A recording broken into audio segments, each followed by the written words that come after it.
Kamu terbangun di tengah malam, dada terasa sesak, keringat dingin membasahi leher, dan satu gambaran masih melekat kuat di benakmu.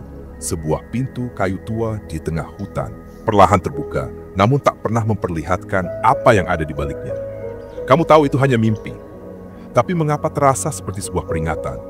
Kamu memandangi sekeliling kamar, semuanya terlihat biasa saja. Tapi ada rasa aneh, seolah fragmen mimpi itu masih melekat pada kenyataan. Bukan hanya visualnya, tapi suasananya. Kegelapan yang tak mengancam justru terasa dalam, hening, seperti sedang mengamati.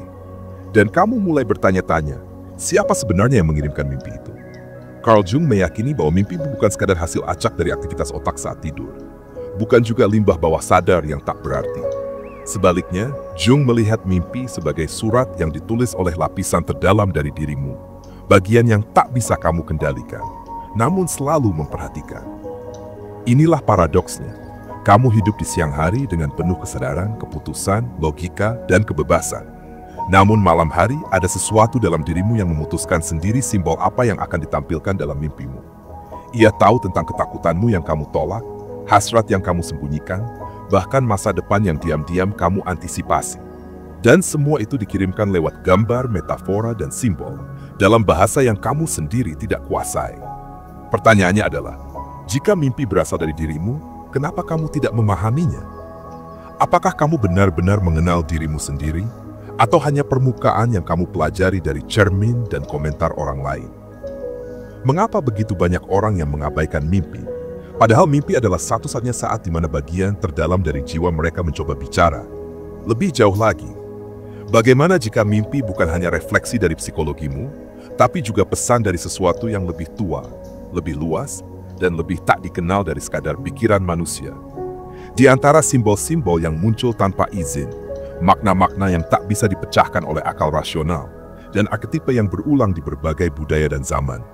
Mungkinkah mimpi adalah jendela menuju sesuatu yang menunggu untuk ditemukan? Atau mungkinkah kamu telah berkali-kali menolak panggilan itu? Sekarang bayangkan, jika kamu benar-benar mulai memperhatikan mimpi, bukan sebagai gangguan, tapi sebagai peta, apa yang mungkin kamu temukan tentang dirimu sendiri yang selama ini tersembunyi?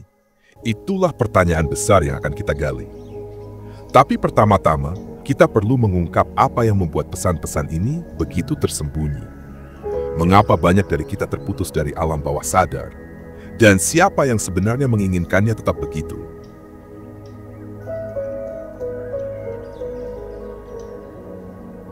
Sebagian besar hidupmu dijalani dalam terang.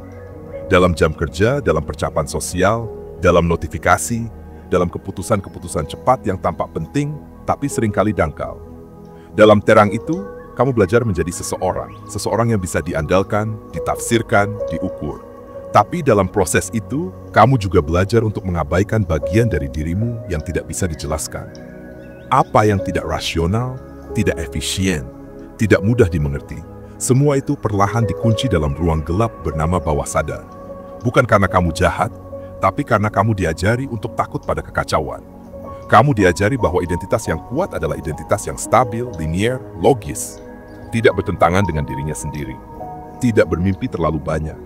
Carl Jung menyebut ini sebagai split, pemisahan antara ego, diri sadar, dan self, diri keseluruhan, termasuk alam bawah sadar.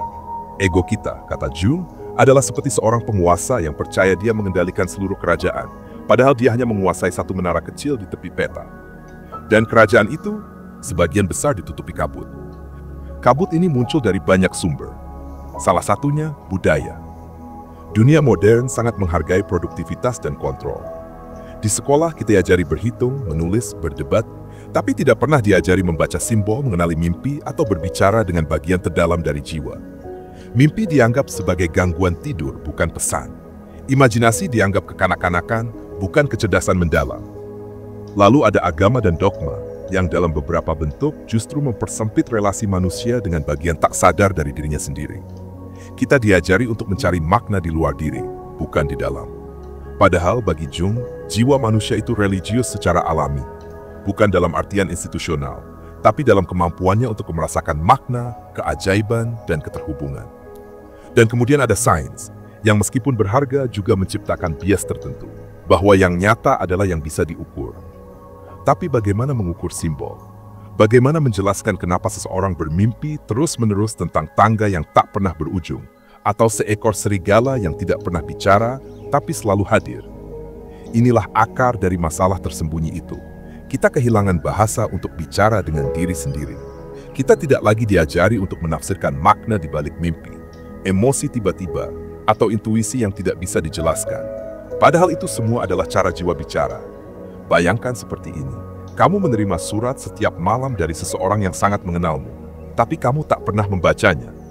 Kamu bahkan tak tahu alfabet yang digunakan. Lama-lama, si pengirim surat pun mulai putus asa. Pesan-pesannya menjadi lebih simbolik, lebih gelap, lebih mendesak. Berharap suatu hari kamu akan memperhatikannya. Dan ketika kamu tak juga membacanya, surat-surat itu berubah bentuk. Menjadi rasa gelisah tanpa nama, mimpi buruk berulang, atau bahkan depresi yang tak bisa dijelaskan secara logis. Seperti ada sesuatu dalam dirimu yang mengetuk dari dalam, dan kamu tidak tahu harus kemana untuk membuka pintu. Masalahnya bukan sekadar kamu tidak mengerti mimpi. Masalahnya adalah kamu sudah terlalu lama hidup dalam sistem yang membuatmu percaya bahwa mimpi itu tidak penting. Dan ketika suara bawah sadarmu perlahan menghilang, kamu mulai kehilangan arah. Namun, belum terlambat. Di balik kabut itu, sesuatu masih menunggumu. Tapi sebelum kita bicara tentang bagaimana menemukan jalan kembali, kita perlu menyadari dulu, sejauh apa mimpi telah membentuk hidup kita tanpa kita sadari.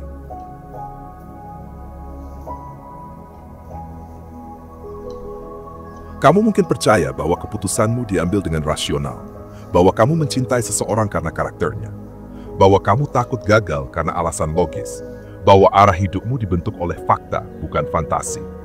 Tapi bagaimana jika bukan begitu? Bagaimana jika sebagian besar pilihanmu, ketertarikanmu, bahkan ketakutan terdalammu, semuanya dibentuk oleh sesuatu yang kamu sendiri tidak sadari? Bukan karena kamu lemah, tapi karena kamu telah lama menjauh dari sumber makna paling kuat dalam dirimu, simbol-simbol mimpi. Carl Jung menyadari ini dari ratusan pasiennya. Mimpi bukan hanya refleksi pasif, tapi agen aktif. Mereka menyusun arketipe yang tak hanya muncul di malam hari, tetapi juga mengatur narasi kehidupan siang hari. Arketipe seperti the hero, the shadow, the wise old man, atau the anima. Semuanya hidup di balik layar, membentuk lintasan hidupmu, memilih siapa yang kamu kagumi, siapa yang kamu benci, dan peran apa yang kamu ambil dalam drama hidup ini. Misalnya, kamu bermimpi tentang mengejar sesuatu, tapi tak pernah berhasil meraihnya. Mungkin kamu terus-menerus mengejar kesuksesan yang tak pernah cukup. Atau kamu bermimpi berada di tengah laut tanpa arah dan bangun keesokan harinya dengan rasa hampa yang tak jelas sumbernya. Itulah pesan-pesan yang bekerja seperti virus kode di balik layar. Tak terlihat, tapi menentukan. Lebih dari itu, saat kamu menolak mimpi dan simbol, kamu justru memperbesar pengaruhnya. Ini adalah ironi Jungian, bahwa yang kamu tolak justru menjadi lebih kuat. The shadow, bagian dari dirimu yang kamu tolak atau sembunyikan, tidak hilang. Ia bersembunyi dan kemudian memanifestasikan dirinya dalam bentuk ledakan emosi, sabotas diri, atau ketertarikan berulang pada pola yang menyakitkan. Pernahkah kamu merasa terjebak dalam siklus yang sama, bahkan setelah berjanji tak akan mengulanginya lagi? Mungkin itu bukan kamu yang memutuskan. Mungkin itu bagian dalam dirimu yang belum dikenali. Mencoba bicara dengan cara satu-satunya yang ia tahu, lewat pengulangan. Dalam budaya kita yang serba cepat dan rasional, efek tak terlihat ini malah makin diperkuat.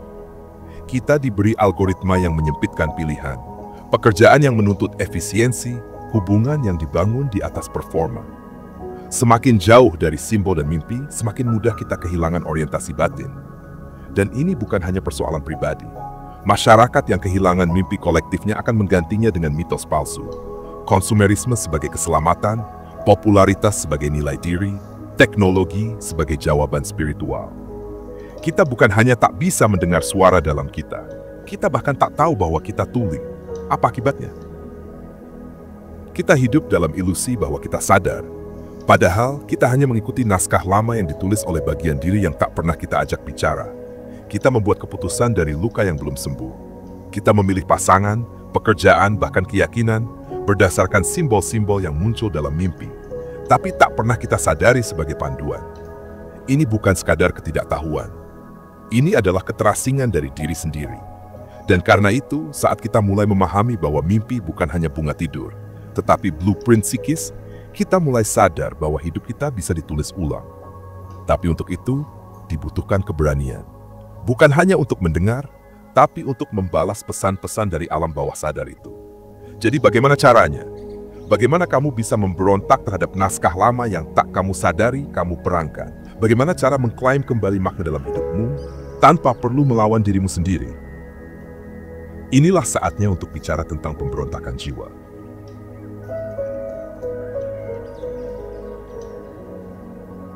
Suatu pagi, kamu terbangun dari mimpi yang aneh. Seekor burung hitam menatapmu dari jendela, dan kamu merasa seolah ia sedang menunggu sesuatu. Sebagian dirimu ingin mengabaikannya, menyebutnya sekadar mimpi aneh. Tapi ada suara kecil yang berkata, "Perhatikan, ini bukan kebetulan." Itulah awal dari pemberontakan. Bukan pemberontakan melawan dunia luar, tapi terhadap keterputusanmu dari dunia dalam. Sebuah keputusan kecil namun revolusioner untuk mulai mendengarkan. Carl Jung menyebut proses ini sebagai individuasi, sebuah perjalanan batin untuk menjadi utuh. Bukan menjadi sempurna, tapi menyatukan bagian-bagian dirimu yang selama ini tercerai-berai. Ego, bayangan, persona, animus atau anima, hingga akhirnya kamu bertemu dengan self, inti terdalam dari siapa kamu sebenarnya. Tapi bagaimana memulainya? Bukan dengan membaca lebih banyak teori, bukan dengan mencari tokoh yang bisa menyelamatkanmu, melainkan dengan diam dan mendengar, menulis mimpi-mimpimu, mencari pola, menanyakan pada simbol apa yang ingin ia sampaikan.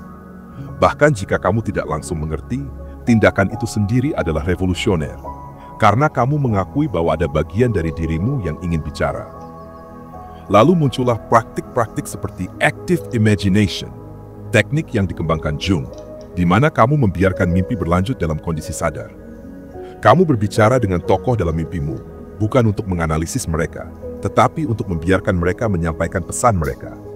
Dalam proses ini, kamu bukan pengamat, kamu peserta dalam drama batinmu sendiri. Ada juga praktik simbolik lain, menggambar mimpi, membuat puisi dari citra yang muncul, atau bahkan menari emosi yang kamu rasakan. Apapun bentuknya, pemberontakan ini bukan tentang kekuatan, melainkan keberanian untuk merasa, untuk hadir, untuk tidak mengabaikan. Sejarah mencatat banyak tokoh yang menemukan pencerahan bukan di medan perang atau menara gading, tapi dalam keheningan dialog batin. Jung sendiri pernah bermimpi tentang banjir besar yang menenggelamkan Eropa, lama sebelum Perang Dunia pecah. Mimpi itu bukan hanya simbol pribadi, tapi juga kolektif. Jiwa manusia tahu sebelum berita mengabarkan. Artinya, ketika kamu belajar mendengar, kamu tidak hanya menyembuhkan dirimu sendiri. Kamu menjadi bagian dari pemulihan yang lebih besar. Dan dalam dunia yang terobsesi dengan jawaban cepat, logika instan, dan citra sempurna, tindakan sederhana seperti menulis mimpimu setiap pagi adalah bentuk perlawanan. Kamu sedang berkata, "Saya menolak untuk hidup hanya di permukaan." Kamu mulai menyadari bahwa ketakutanmu bukan musuh, bahwa bayanganmu bukan kutukan, bahwa bagian-bagian liar, tak terduga, dan bahkan gelap dari dirimu bukan untuk dihapus, tapi untuk dipeluk. Inilah momen di mana kamu perlahan mengambil kembali kendali. Bukan dengan menjadi lebih baik, tapi dengan menjadi lebih utuh. Kamu bukan hanya ego yang mengejar target. Kamu adalah makhluk simbolik, penyambung antara dunia sadar dan tak sadar. Dan kamu tak perlu menunggu orang lain menyelamatkanmu. Kamu cukup membuka mata dan bermimpi. Namun, pemberontakan ini hanyalah awal. Karena di balik semua simbol dan bayangan, terdapat satu kebenaran yang lebih dalam. Sesuatu yang selama ini tersembunyi di balik seluruh lapisan dirimu. Apakah kamu siap untuk melihatnya?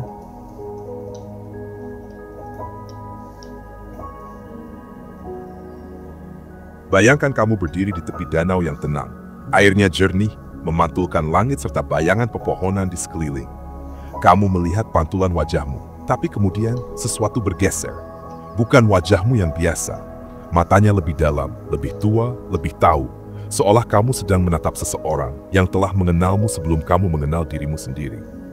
Carl Jung menyebut bagian ini sebagai the self. Ia bukan ego, bukan bayangan, bukan bahkan pikiran sadar. Ia adalah inti keutuhan. Sumber dari simbol, pengatur dari dinamika mimpi, dan secara mengejutkan, tujuan akhir dari seluruh proses hidupmu. Disinilah paradoks terkuat muncul. Kamu mengira mimpi datang dari luar, tapi kenyataannya kamulah mimpi itu sendiri. Segala hal yang kamu kejar di luar, cinta, pengakuan, kedamaian, semuanya adalah refleksi dari sesuatu yang sejak awal sudah ada di dalam dirimu. Mimpi hanyalah cara jiwamu mengingatkanmu akan siapa kamu sebelum kamu dibentuk oleh dunia. Sebelum kamu diberi nama, gelar, dan peran. Sebelum kamu belajar takut pada kegelapan dalam dirimu sendiri. Dan inilah kebenaran terdalam yang selama ini tersembunyi. Tidak ada yang perlu disembuhkan, hanya bagian-bagian yang perlu dipersatukan kembali. Ketakutanmu bukan cacat, tapi pintu. Kemarahanmu bukan dosa, tapi api transformasi. Mimpimu yang aneh, yang mengganggumu, yang membuatmu bingung, adalah bahasa jiwa yang berusaha mengajakmu pulang. Kamu bukan pecahan. Kamu bukan kerja dalam proses yang menunggu disempurnakan oleh sistem. Kamu adalah totalitas yang sedang mengingat dirinya sendiri. Lapis demi lapis, malam demi malam, dalam bahasa yang lebih tua dari kata-kata. Seluruh hidup ini menurut Jung adalah proses menjadi siapa yang sebenarnya kamu sudah jadi. Mimpi bukan gangguan dari proses itu. Ia adalah navigasi. Dan ketika kamu mulai memahami mimpi, bukan hanya dengan logika, tapi dengan kehadiran batin, kamu akan melihat bahwa hidupmu mulai berubah. Bukan secara dramatis, tapi secara mendalam. Keputusan terasa lebih terarah. Hubungan menjadi lebih jujur. Bahkan kesepian terasa lebih bermakna. Karena kamu tidak lagi sendirian. Kamu mulai menyadari bahwa ada bagian dari dirimu yang selalu bersamamu. Yang berbicara dalam gelap. Yang membisikkan kebenaran lewat simbol-simbol kecil. Yang sabar menunggu sampai kamu siap. Dan sekarang, kamu siap. Dari titik ini, kamu tidak perlu lagi mencari makna hidup di luar sana. Karena setiap malam, makna itu mengetuklah pintu mimpimu. Dan setiap pagi, kamu punya pilihan membuka surat itu atau membiarkannya terkubur sekali lagi.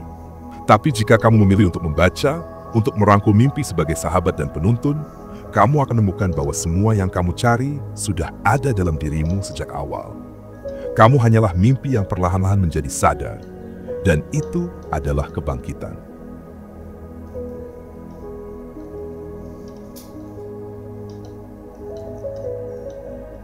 Terima kasih sudah menonton sampai akhir. Jika video ini bermanfaat, bagikan kepada orang-orang terdekat, dan jangan lupa subscribe untuk mendukung channel ini. Tinggalkan juga komentar atau pemikiran Anda di bawah. Saya selalu senang membacanya. Semoga hari Anda dipenuhi kebahagiaan dan energi positif. Sampai jumpa di video berikutnya.